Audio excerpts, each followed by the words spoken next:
Hola, en esta lección vamos a tratar de la estructura ósea y muscular del tórax y la pelvis de Peter, el conjunto que conforma el tronco. Queremos hacer primero un análisis de la posición de los puntos subcutáneos para entender mejor cómo se produce la acción y el gesto de la pose. Pasaremos a hacer una conceptualización planar de estos bloques óseos para definir de forma más específica la posición del esqueleto más adelante y sobre este esqueleto construir más tarde las diferentes capas de músculos superpuestas que son responsables de los relieves que observamos bajo la piel. Esta lección inaugura la de bloques anatómicos y quiero que entendáis que toda esta información, lejos de ser aburrida, realmente es vital para vuestro proceso formativo como dibujantes porque va a ayudaros a establecer una conexión real entre la forma dibujada y el objeto observado. El estudiante a menudo no es realmente capaz de dibujar lo que ve porque no lo entiende, de forma que conocer el origen, la inserción de cada uno de estos músculos, su función, incluso su nombre, va a ayudaros a que formen parte de un entramado legible dentro del dibujo. De modo que vamos a ello. Vamos a dividir la pose en varios bloques diferentes, como hemos venido haciendo hasta ahora, empezando por recordar la posición de nuestros puntos anatómicos en la primera ilustración. Y fijaos, nos interesa, de nuevo, cada vez que analicéis la figura que vais a dibujar, hacer un trazamiento, aunque sea mental, de la posición de los puntos subcutáneos, porque como hemos venido insistiendo, son el mapa del tesoro de la estructura. Volviendo al tema de la acción y de la dinámica del cuerpo, podéis ver a través de la línea de esternón y de los arcos costales que la dirección del tórax tiende a converger en relación a la dirección de la pelvis. Estos dos ejes no son paralelos, sino que tienden a encontrarse en algún lugar en el espacio. Del mismo modo que aquí vamos a ver cómo se concentra la acción y aquí las fibras se relajan, quiero insistir en el hecho de que en ninguno de los dos casos ni el tórax ni la pelvis son frontales a nosotros. Básicamente, pensad en cómo este segmento de la cresta ilíaca en este lado es más visible que el opuesto y que por lo tanto eso va a sugerirnos la presencia de un plano lateral, que sería este, y que por lo tanto la pelvis tiene esa dirección girada hacia nuestra derecha. Lo mismo sucede con el tórax. Aquí podemos apreciar cierta cantidad de plano lateral, de modo que podemos asumir por tanto que la dirección del tórax también está girada en esa dirección.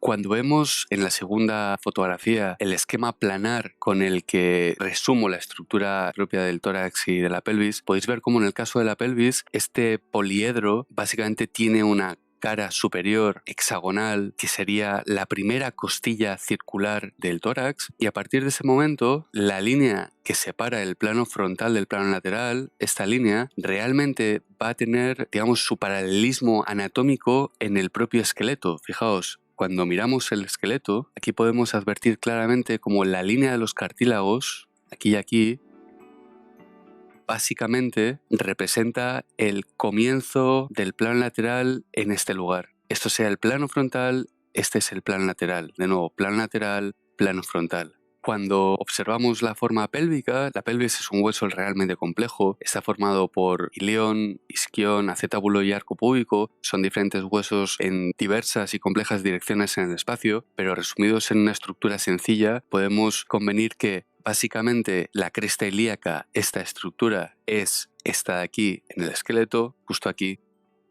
y que la opuesta solo presenta el final de la cresta, la llamada espina ilíaca anterior superior, y que el resto de la cresta se encontraría por detrás del músculo que la cubre y que por lo tanto estaría girada una vez más hacia la derecha. Si pensamos en el eje longitudinal que la recorre, imaginad que estaría haciendo algo así, reforzando por tanto su dirección hacia la derecha. Las espinas ilíacas, esta y esta, de nuevo, nos hablan del eje, de la forma en que bascula debido al contrapposto. En el esqueleto, básicamente lo que hemos hecho ha sido deducir a través de las marcas presentes bajo la piel de los puntos subcutáneos la estructura de la clavícula, una vez más, claramente descrita, su encuentro aquí con el extremo del acromio, de la estructura de la escápula, con la que cierra la horquilla del hombro. Hemos analizado de nuevo el final de la 10ª costilla. Fijaos, esta es la 10ª costilla, el final del arco torácico, pero el tórax en realidad tiene 12 costillas. Si limpiamos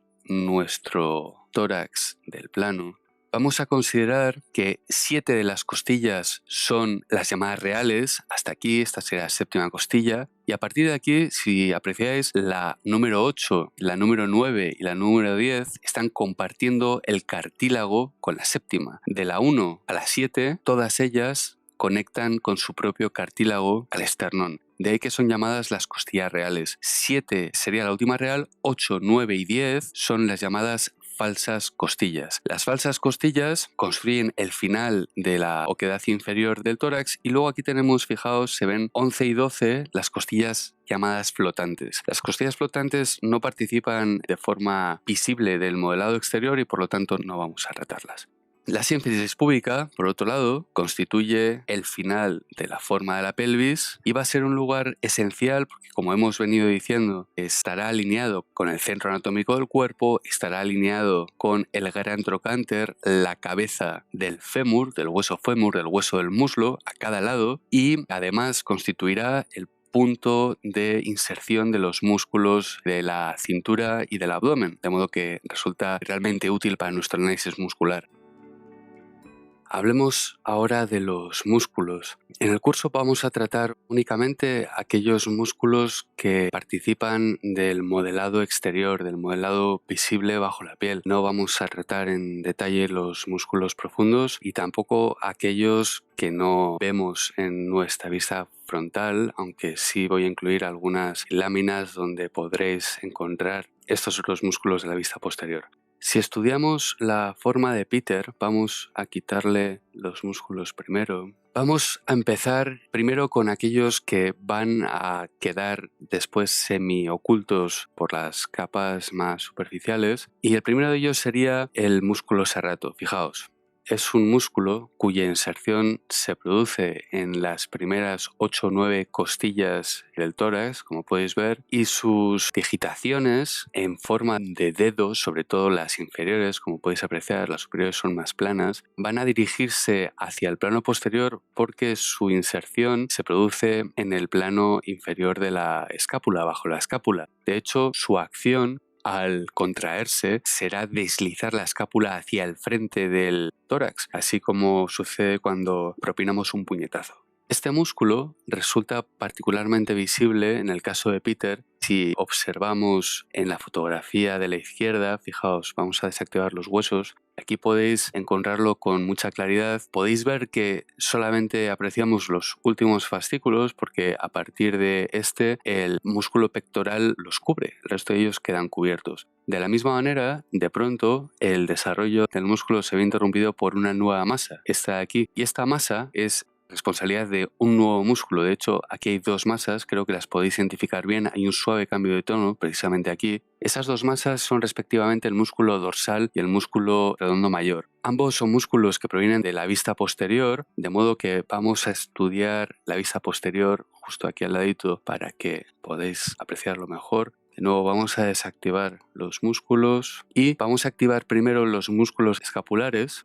La escápula es un hueso que se va a operar desde el tórax. Va a haber unos músculos que desde el tórax eleven la escápula o la depriman o la deslicen hacia adelante, etc. Sin embargo, desde la propia escápula va a haber una serie de músculos, estos 4, que operen el hueso húmero. Desde la escápula vamos a poder mover el brazo. Vamos a encontrar, fijaos, esta línea blanca justo aquí es la espina del acromio. De hecho, si desactivamos los músculos un segundo, podéis ver la pieza superior de la escápula, toda la gran pieza inferior y esta línea que es una especie de estructura en forma de arbotante que se separa de la plancha esencialmente plana de la escápula y que termina en una estructura que se llama el acromio. De ahí que el nombre de esta estructura sea la espina del acromio. Bien, pues sobre el acromio vamos a encontrar el músculo supraespinato de encima de la espina. Bajo la espina del acromio vamos a encontrar el infraespinato. Luego tenemos el redondo menor y el redondo mayor. Bien, de todos estos músculos el que nos interesa es el redondo mayor. Es este relieve de aquí que, como veis, se origina en el borde inferior de la escápula, se adhiere al lado opuesto frontalmente del húmero y en nuestra vista lateral aparecerá aquí. Este es el músculo que desde atrás, desde el borde de la escápula, se fija al húmero. Aquí y aquí. Se ve poco y sin embargo, como os he señalado antes en la vista fotográfica, se aprecia un suave cambio de tono que explica su relieve superpuesto al de la gran forma del músculo dorsal. La función del redondo mayor es aducir el brazo y rotarlo internamente. ¿Qué significa esto? Cuando el brazo está separado del cuerpo, imaginamos en la horizontal, este músculo al contraerse va a devolverlo a la posición que observáis. Básicamente va a devolver el miembro al eje del cuerpo. Eso se denomina aducir con doble D. Va a haber músculos que sean abductores, BD, que son los responsables de hacer el movimiento contrario, separar el miembro del eje del cuerpo. Aquí tenemos el redondo mayor, como digo, y por encima, cubriéndolo, vamos a encontrar el músculo dorsal. Aquí tenemos el gran músculo dorsal, es uno de los grandes protagonistas de la vista posterior. Hay que observar que realmente como solo estamos tratando los músculos de superficie, hemos omitido los músculos profundos que contactan la forma pélvica con el tórax y la cabeza. Hay una serie de músculos, los llamados erectores de la espina, que desde el sacro, desde esta estructura de la pelvis, discurren por toda la longitud de la espina dorsal, algunos de ellos hasta adherirse a la misma base del cráneo para estirar el cuerpo, para mantener la posición erguida. Bien, no los vamos a tratar porque realmente no atañen a nuestra vista frontal, pero sí vamos a ver parcialmente la estructura de este que se superpone a los antes mencionados. Fijaos, el origen del músculo es a lo largo de las espinas de las diferentes vértebras, concretamente de las 6 últimas vértebras torácicas, y luego, fijaos, va a cubrir el final de la cresta de la pelvis y el sacro. El sacro es el final de la espina dorsal, dejadme que os lo enseñe un segundo. Las diferentes vértebras presentan movilidad hasta la primera lumbar, que es la que se va a apoyar sobre el sacro, y el sacro va a ser el resultado de 4 o 5 vértebras fusionadas entre sí, y el coxis, a su vez, que es el final de esta estructura, van a ser 3 o 4 vértebras atrofiadas al final. De modo que los sacroespinales discurren y suben por aquí, y sobre esto vamos a encontrar toda la estructura, como veis, recorriendo ese risco óseo del músculo dorsal. El dorsal, digamos, su cuerpo muscular es este, todo esto va a ser tendón y va a estrecharse, a voltearse sobre sí mismo, va a girar para adherirse frontalmente a la cara interna del hueso húmero del brazo. De hecho, su función, de nuevo, va a ser la de aducir el brazo, ¿de acuerdo? Cuando el brazo está separado del cuerpo, el músculo dorsal lo devuelve al eje del cuerpo. Si el brazo está en una maniobra, por ejemplo, de tipo una brazada de natación, el dorsal se contrae y lo acerca al cuerpo de nuevo. O es un músculo también que contraemos para impulsar el cuerpo cuando estamos escalando, ¿de acuerdo? Entonces, en la vista frontal, como ves, solo se aprecia la pequeña sección de dorsal que gira y voltea al adherirse finalmente a la estructura del húmero, y como veis va a cubrir, esto es importante, va a ocultar parcialmente el origen de algunos de esos últimos fascículos, digitaciones de nuestro músculo serrato, de manera que solo podremos apreciar el final de las puntitas.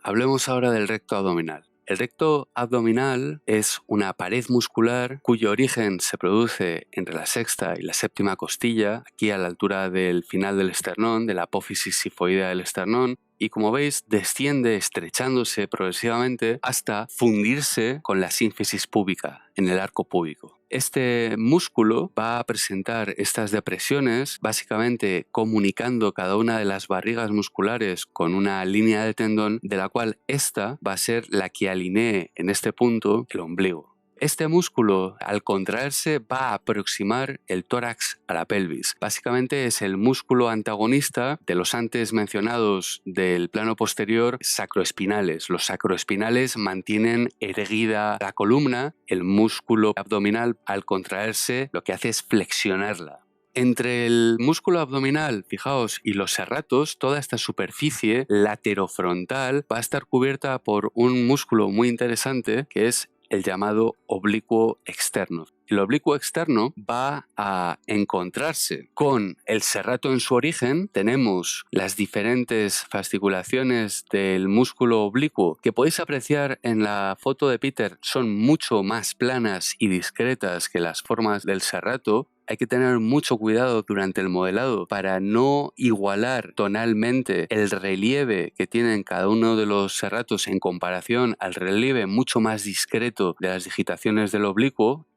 Y estas digitaciones, fijaos, se dirigen oblicuamente, de ahí su nombre, hacia el músculo pectoral. De hecho, la barriga muscular, la parte más voluminosa y visible, va a concentrarse, como veis, en el final del tórax y el comienzo de la pelvis. De hecho, como podéis ver, se va a insertar sobre la cresta ilíaca. Aquí podéis ver aquí claramente el final de la forma del oblicuo, y a partir de este punto, justo encima de la espina ilíaca anterior superior de la cresta ilíaca, vemos que desciende adhiriendo una lámina de tendón. Aquí podéis ver la depresión que forma, se llama el arco crural. El arco crural es el resultado de la adherencia del músculo, decimos, de su tendón al arco púbico. De hecho, se adhiere al arco púbico y se encuentra a su vez lateralmente con la pared abdominal, a la que se adhiere también. De hecho, hemos retirado parte de esa lámina porque cubriría por completo la pared abdominal hasta el eje longitudinal. Esta depresión del eje longitudinal de nuestra pared abdominal, que va a ser visible, como podéis ver aquí,